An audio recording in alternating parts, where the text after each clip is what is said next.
Random House Audible presents Skin Trade by George R.R. Martin. Read for you by Joe Anderson and Jeff Woodman.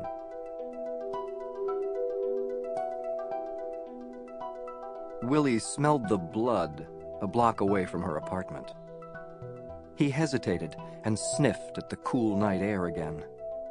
It was autumn, with the wind off the river and the smell of rain in the air, but the scent, that scent was copper and spice and fire, unmistakable. He knew the smell of human blood.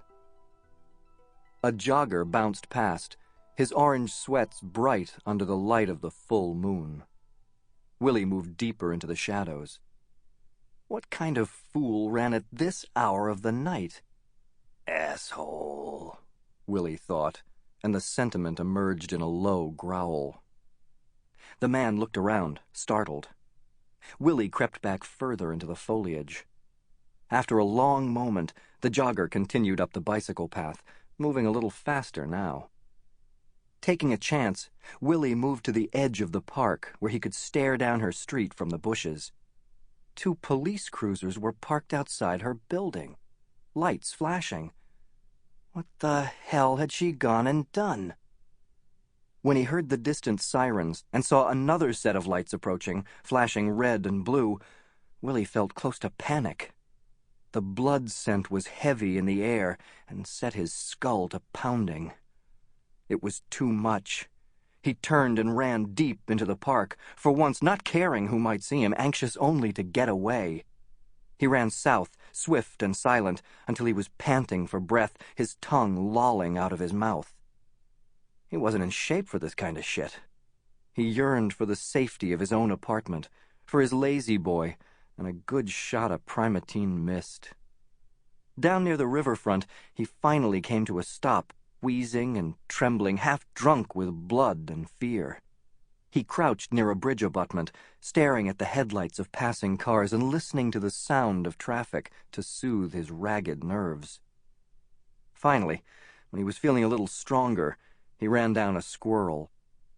The blood was hot and rich in his mouth, and the flesh made him feel ever so much stronger, but afterwards he got a hairball from all the goddamned fur. "Willie," Randi Wade said suspiciously, "if this is just some crazy scheme to get into my pants, it's not going to work."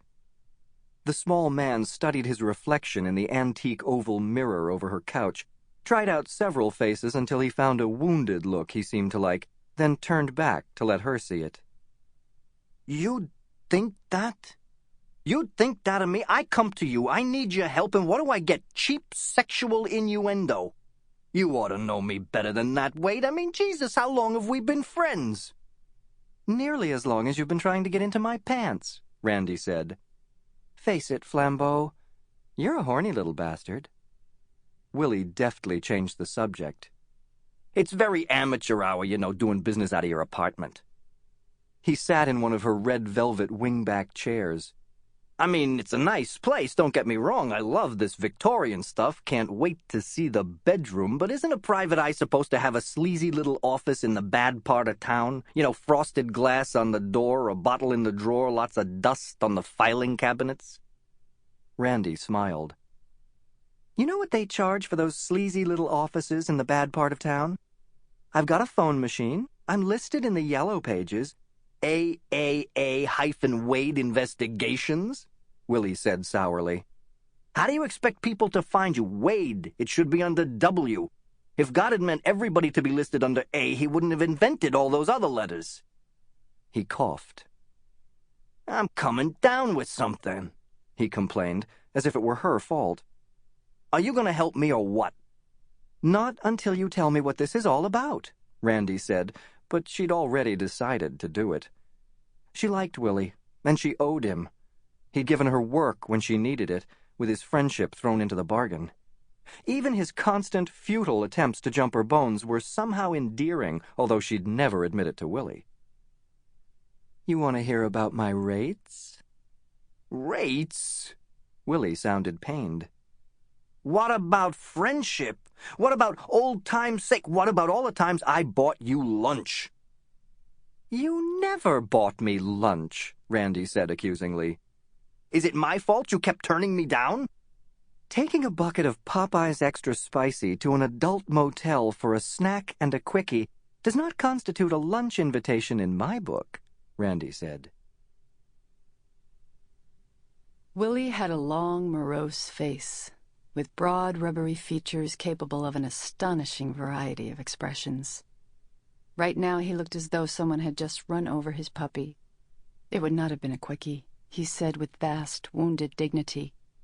He coughed and pushed himself back in the chair, looking oddly childlike against the red velvet cushions. "Randi," he said, his voice suddenly gone scared and weary, "this is for real." She'd first met Willie Flambeau when his collection agency had come after her for the unpaid bills left by her ex. She'd been out of work, broke, and desperate, and Willie had taken pity on her and given her work at the agency. As much as she'd hated hassling people for money, the job had been a godsend, and she'd stayed long enough to wipe out her debt. Willie's lopsided smile, endless propositions, and mordant intelligence had somehow kept her sane. They'd kept in touch off and on, even after Randi had left the hounds of hell, as Willie liked to call the collection agency. All that time, Randi had never heard him sound scared, not even when discoursing on the prospect of imminent death from one of his many grisly and undiagnosed maladies. She sat down on the couch. "Then I'm listening," she said. "What's the problem?" "You see this morning's Courier?" he asked. "The woman that was murdered over on the Parkway?" "I glanced at it," Randi said. "She was a friend of mine." Oh, Jesus. Suddenly Randi felt guilty for giving him a hard time. "Willie, I am so sorry." "Yeah, well, she was just a kid," Willie said. 23. "You would have liked her. Lots of spunk. Bright, too. She'd been in a wheelchair since high school. The night of her senior prom, her date drank too much and got pissed when she wouldn't go all the way. And on the way home, he floored it and ran head-on into a semi. Really showed her.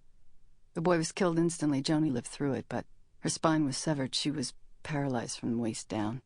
She never let it stop her. She went on to college and graduated with honors. Had a good job." "You knew her through all this?" Willie shook his head. "Nah. Met her about a year ago. She'd been a little over-enthusiastic with her credit cards, you know the tune, so I showed up on her doorstep one day, introduced her to Mr. Scissors.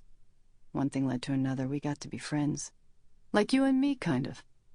He looked up into her eyes. The body was mutilated. Who'd do something like that? Bad enough to kill her, but... Willie was beginning to wheeze. His asthma. He stopped, took a deep breath. And what the fuck does it mean? Mutilated. Jesus, what a nasty word. But mutilated how? I mean, are we talking Jack the Ripper here? I don't know. Does it matter? It matters to me. He wet his lips. I phoned the cops today, tried to get more details. It was a draw. I wouldn't tell them my name. They wouldn't give me any information. I tried the funeral home, too. A closed casket wake, then the body's going to be cremated. Sounds to me like something getting covered up. "Like what?" she said. Willie sighed. "You're going to think this is real weird. But what if..." He ran his fingers through his hair. He looked very agitated. "What if Joni was, well, savaged, ripped up, maybe even, well, partially eaten, you know, like some kind of animal?" Willie was going on, but Randi was no longer listening. A coldness settled over her. It was old and gray, full of fear, and suddenly she was 12 years old again, standing in the kitchen door listening to her mother make that sound, that terrible, high, thin, wailing sound. The men were still trying to talk to her, to make her understand. "Some kind of animal," one of them said. Her mother didn't seem to hear or understand, but Randi did. She'd repeated the words aloud, and all the eyes had gone to her, and one of the cops had said, "Jesus, the kid." And they'd all stared until her mother had finally gotten up and put her to bed. She began to weep uncontrollably as she tucked in the sheets. Her mother, not Randi. Randi hadn't cried. Not then, not at the funeral, not ever in all the years since. Hey, are you okay?" Willie was asking. "I'm fine," she said sharply. Jesus, don't scare me like that. You know, I got problems of my own. You look like, I don't know what you look like, but I wouldn't want to meet it. Sample complete. Ready to continue?